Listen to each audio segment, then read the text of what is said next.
Peter Obi is a person who I have tried to follow. And that is not to say that in 2019, Peter Obi was not on the ballot, but I voted for someone. I try to look, and that is what I do with my current affairs. When you see me mention governors, senators, I want Nigerians to be able to look at antecedents of a person. When you were here, what did you do? The current vice president has been governor, has been senator, he's now vice president. He's likely to contest for president. Obi was governor for 8 years, and what I have noticed with the man is a person who sees political parties as a vehicle to getting into public office for public good. Obi contested the election under PDP in Anambra State and was denied the ticket, went to APGA and won PDP that was the dominant force in that state. They fought Obi to a standstill. He was taken out of office twice. His deputy, the Virginia Etiaba, she acted for some time. He went to court, won his case and came back. He was thrown out again and then came back. At the end of it, if nothing tells you any story about a person like Peter Obi, Obi ran as an opposition candidate and told Nigerians that if anybody had any corruption allegation against him, the person should come out and put it out. Remember that the current governor of Anambra State, Professor Soludo, came out and was physically or outwardly opposing Peter Obi. He was governor until date, could not come out with one on Peter Obi. Guess what? The person who succeeded Peter Obi, Chief Wilberforce Obiano, is facing EFCC charge on misappropriation of funds. It takes an incredible level of confidence for a man, a politician in Nigeria, to tell you that if you have anything against me, go and put it out. Everybody who has been governor after Tinubu has been handpicked by President Tinubu. In fact, the only person who tried to go against him, Ambode, was kicked out of the place. Let a neutral person and let us open the books and know where is what. That is when we'll talk about integrity. Your lunch will not be imported. Cassava gari, the farmers will make money. The dinner will be cassava by everything. Government, please intervene. I beg. Stop the killing in Benue State, please. Benue need help. Our government, all the authorities where they concern peace and security for this country, I beg. With a beg una. Every life matter for that Benue State. Now human being them be. I beg government try intervene very fast. With the help the killing, it don't really make sense. We don't know where the thing will happen next. We feel they are not they do our thing. It happened to us. But if we not speak out, how we won't take no. Government, I beg, intervene, go and help the Benue State people. They need help. I beg. Government, would they beg? In fact, would they need that? Government, I beg, go help them. And big shout out to Very Dark Man, my brother. God will bless you for the intervention and also reaching out. Thank you very much. Our government, I know so when I feel do. I beg, stop the killing in Benue State. I beg. Life is important. Acceptable. Could have been taken care of ahead of time. One event too many. The state of Benue has suffered a lot in the past number of years, not just in the past 2 years under this administration, but in successive administrations. One thought this would be taken care of. I want to thank Pope Leo XIV tonight for the awareness creation, because the whole world is abuzz. The media is talking about it. Today I received calls from Germany, from Italy, from France. There are people who want to come and visit. There are journalists who want to come and see what is happening here to report back to their people. I want to thank the United Nations for their voice today to say this is unacceptable, and the United Nations Secretary General who has spoken. I want to thank the Amnesty International, who says that justice must be made to bear in this circumstance. It's a situation that I think as a nation we must work towards ensuring that it's brought to an end. And when you mentioned that all these people are phoning you from abroad, when they ask you why is this happening, what do you say to them? Well, I think that the story of Benue is very much known abroad, much more than we tend to think about it here, because the story, whether of Boko Haram or whether of herders and the situation in the Middle Belt is actually one that the media in Europe is very concerned about. Well, So- what I'm asking is, Yeah. what do you say to them is behind it? Is it competition for land? Is it fueled by religious and ethnic divisions? Is it something else? Yes, this is a very good question you're asking, because I think that what actually has happened is that nobody is telling the truth about the problem in Benue and the Middle Belt. And we are wanting to be politically correct by saying, and I saw that in a major statement today, by saying that there is no religion involved in this What statement? crisis. Well, a statement today from the office of the SGF, for example, who said it's That's not the about Secretary to the government. Yeah, Secretary to the government, who said there is no religion involved in this. There's no ethnicity. It's an economic situation. And you believe that there is I- religion and ethnicity? Of course, I do believe. Well, I tell do us why. believe. Because this is not the first time. The people of Benue know that they have had an issue of jihadism in the past 100 years, that ended up in Benue. The people who took the jihad, who will never want to end, want to continue that jihad. The last jihad ended up in Benue. I used to joke with my Igbo friends and brothers and said, Christianity is actually stabilized in Igbo land because we stopped the jihad in Benue. And so they want to continue that jihad, and the Benue is the center for them of that jihad. They believe that once they're able to overrun Benue, then they can reach the ocean, as they had always thought. And this is the narrative that nobody wants to talk about. We want to be politically correct, and therefore we are saying, oh, well, there's nothing religious about this, or there's actually nothing ethnic about this. You're talking about a people who are going into Benue to massacre people from week to week. And when the matter comes up, they say, oh, well, please try and find reconciliation with the people. When did the Fulanis, who are doing the massacre in Benue, become members of Benue? The state was created in the 70s. The languages that are used on the radio are Tiv, Idoma, Igede, and Etulo. Where is the Fulani community in Benue? And now you are saying reconcile with the people who are there. How do you reconcile with the people whom you do not know? These guys come in the night, they come by river, they come by canoe, they get out of the canoe, they get out and go out and kill people, get back into the canoes and run back. They don't belong to Benue. They hope that continually, by decimating the people who are in the north of the Benue, they will be able to occupy that land, drive them out as they are, kill the people, they destroy the churches, they burn the homes, they take over, they take the people's food and offer to cows, and gradually they're inching into Benue. This is the situation, and that's the story which I like to tell anybody. And it's an unfortunate situation, because I think that the government is taking this matter not as seriously as it should. The same situation we have in Plateau, the same situation we have in Benue. Overrun Plateau, overrun Benue, and then move on. This is a story that must be told, and that story must be told openly, and we don't need to be politically correct. We want to be able to solve a problem. You must get to the root cause of the problem. Indeed. And so, given what you're saying, although, as you said, the government of the Federation, the SGF's office is disputing that, and so are some other people, what do you it seems like, based on what you're saying, it's important for President Tinubu to actually go to Benue State and get to the heart of the matter. Because if what you're saying is the heart of the matter, then it's important for him to understand that, because that's the way to solve the problem, isn't it? Precisely. And this is why I thought it's important for us to put this on the table. And President Tinubu must understand this before he puts petrol on the fire in Benue.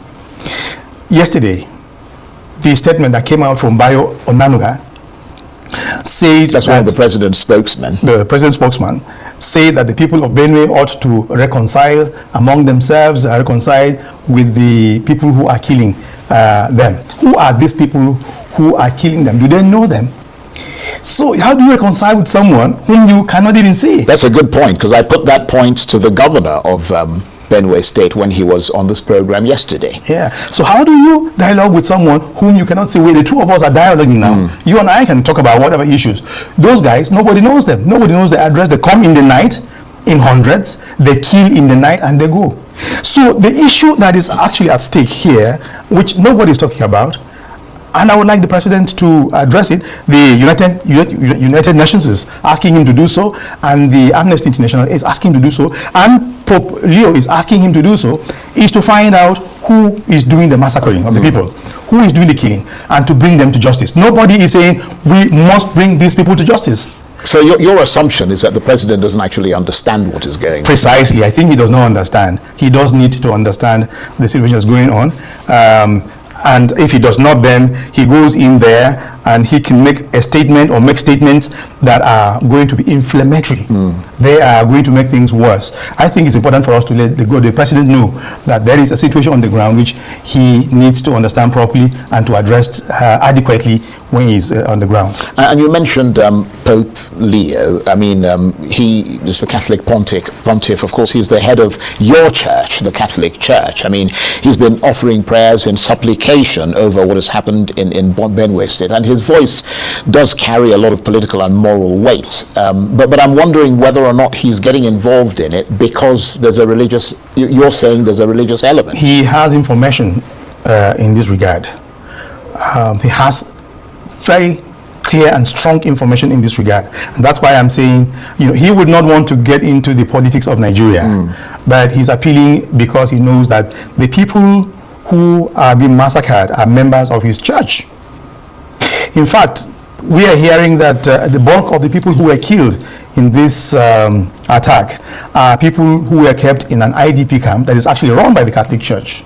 And so when that happens, then immediately through the nunciature and through the church in Nigeria, information gets to Rome, and he does that not only for Nigeria, but for whatever parts of the world where Catholics are affected. He makes appeals, but we are quite happy about this because it was so fast and so sharp, because it was he that actually brought to the awareness of Nigerians the seriousness of what happened in Yellow-Water. And I think that we're quite pleased with what he has done, and I think he has walking the consciousness of our Nigerian leadership in the political class on what is happening, because how many times have people been killed?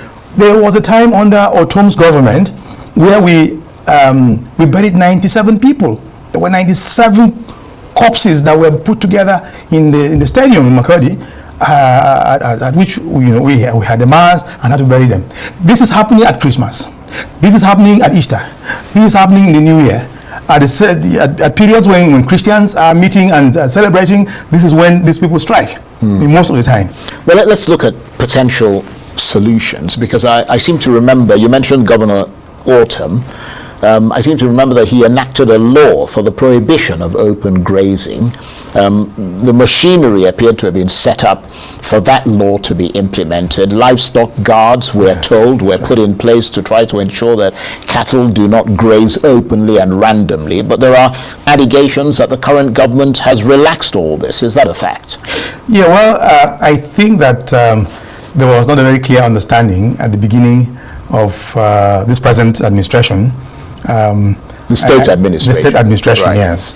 I think that in the course of the campaign, there was not a very clear understanding between one party and the other.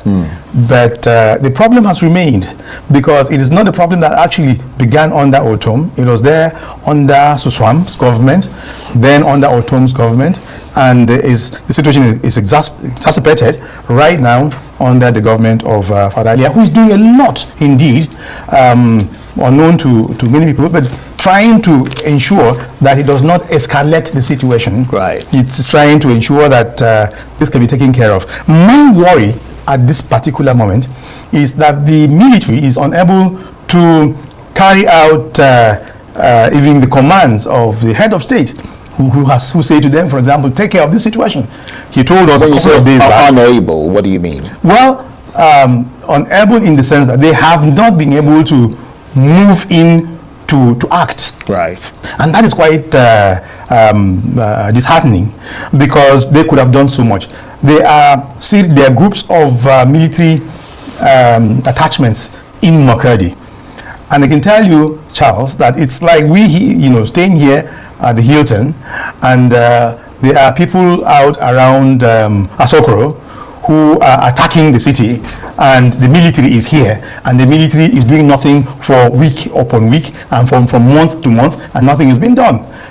So it looks as if there is some collusion between the military and these bandits, because the distance, if you know the distance where these people operate, it's so short that even if they walked on foot, they'll be able to meet them halfway. Well, I mean, we can't, obviously, I can't speak for the military. I don't know what the issues are.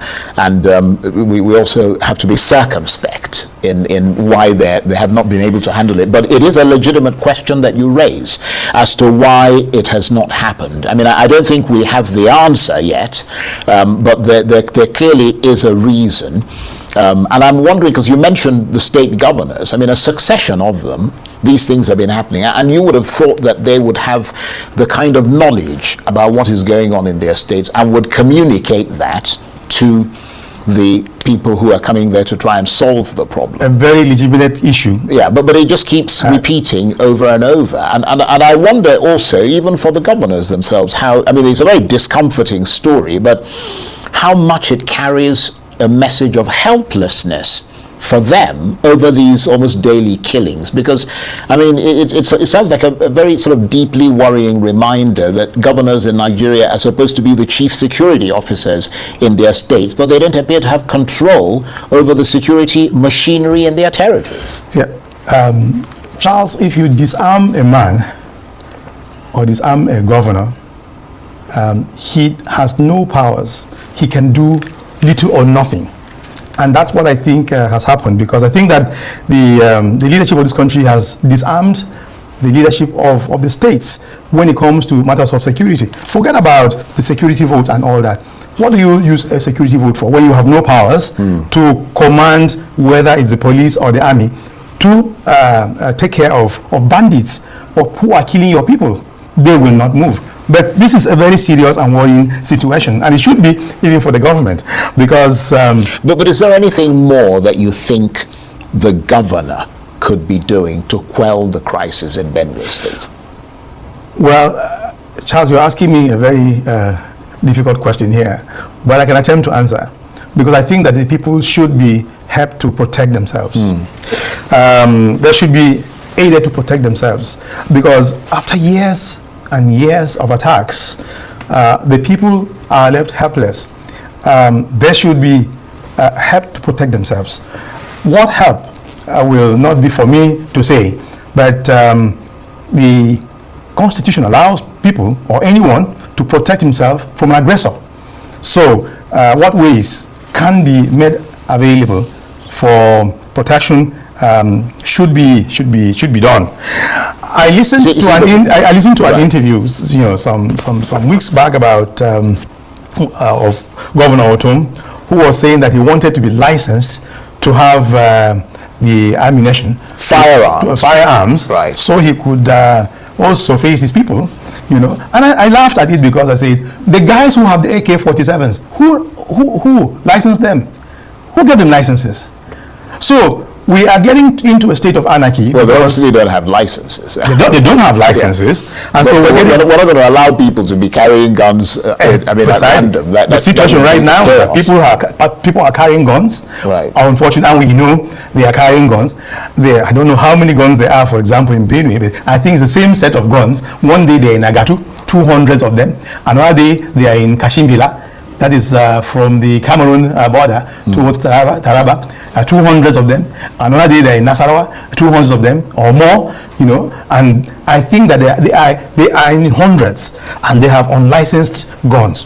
Why is nobody saying we must find these people who have unlicensed guns and who are killing our citizens?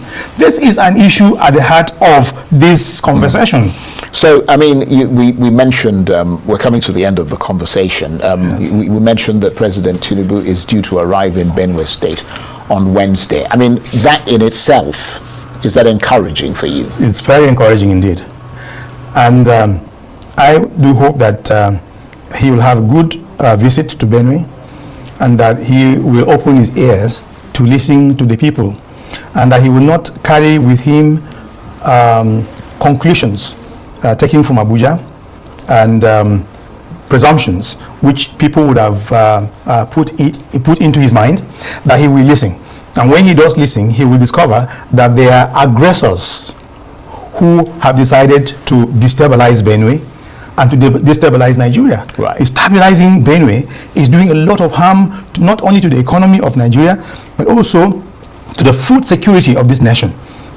You know, we have Zaki Biam out there that used to produce about 200, 300 trailers of yams every day, going to different parts of the country. All that has ended. Right. There are other areas of food production in Benue that have actually come to a halt because of this. The farmers have run away from their homes, and so there is even hunger in Benue. Well, on that note, Father, Anyways, I hope with Tinubu's visit to Benue State today, we're able to have a lasting or permanent solutions to this after visit today. So I hope we're able to have a permanent solution to this. Not 2 months time, we hear another one again. Or not even Benue State, not in anywhere in Nigeria. We don't want to hear this again. Tinubu, we don't want to hear this again. Since you come into power, you assumed office as a president. It's all about problem. Nigerians has never smiled for one day to see, thank God we have a good president. No, it's all about problem, here and there. Think about it. If this is how a work of a president should be, no, nobody will want to be president. Anyways, now you are the president. All boss us at your desk. So you have work to do. And you say you can do it. They should give you this job. Now they are giving you the mandate. You stole the mandate, and the Supreme Court validated it for you and giving it to you that you are the president. Now you don't have any excuses. So you need to fix this. You need to solve this problem, and it's done. Simple. So please share this video, like, share, comment, and please subscribe to this YouTube channel. So 2027 will decide if this man can still continue to lead us again. Because if he continue, it can only lead us to a place of, in fact, in the middle of nowhere. Because everybody now, we are stuck in the middle. We are in the middle of nowhere. The driver is confused. He doesn't know where he's driving to until somebody has to tell him, sir, no, we are going to Benue State today, not Port Harcourt. The driver is confused. So if the driver of a vehicle is confused, the passenger might likely not get to the destinations, which is where Nigerians are the passengers and Tinubu, the president, is the driver or the boss. If he's not driving very well, his driving is affecting every one of us in this country. But if he drives that vehicle very well and able to get every one of us to a destination, a safe place, then everybody will rejoice and smile, even say thank you, good driver. But now it's not so. He's confused, driving to a place of no destination, driving us to no destination, middle of nowhere. People are stuck. So I hope this will not happen again, because we are tired of solidarity, condolences, sending condolences, visit, condemning. We are tired. So we want this to stop once and for all. So please subscribe to this YouTube channel.